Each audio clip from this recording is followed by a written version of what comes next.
இன்றைக்கி நீர் மேலாண்மையை பற்றி பேச போகிறோம் இந்த விஜய் சிஎம் ஃபார் அவர் சீரீஸில். Water is not luxury, it is a fundamental right.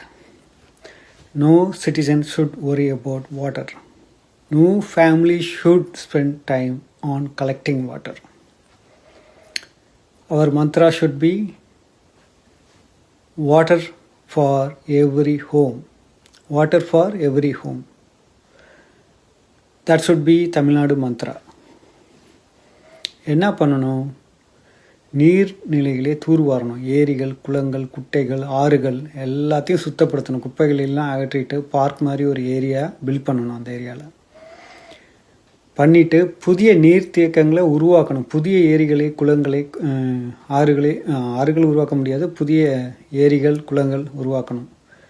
முடிஞ்ச ஆறுகளை ஒன்றிணைக்கலாம், லிங்க் பண்ணலாம் வாட்டரை. அப்புறம் ரிவைவ் பண்ணலாம். ரெயின் வாட்டர் ஹார்வெஸ்டிங் ரிவைவ் பண்ணி ஒவ்வொரு வீட்லேயும். அதுக்கப்புறம் வாட்டர் ஸ்டோரேஜ் ஃபெசிலிட்டிஸ். ஒவ்வொரு சிட்டிலையும், ஒரு ஸ்மால் டவுனுக்கும் வாட்டர் ஸ்டோரேஜ் ஃபெசிலிட்டிஸ். அப்புறம் ஸ்மார்ட் மீட்டர் இன்டிகிரேட்டட் சிஸ்டத்தில் ஒவ்வொரு வீட்டுக்கும் டேப் மூலியமாக கனெக்ட் பண்ணி தண்ணியை கொடுக்கணும்.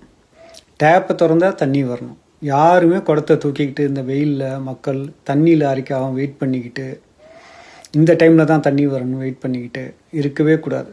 மக்கள் தண்ணீருக்காக நேரம் செலவிடக்கூடாது.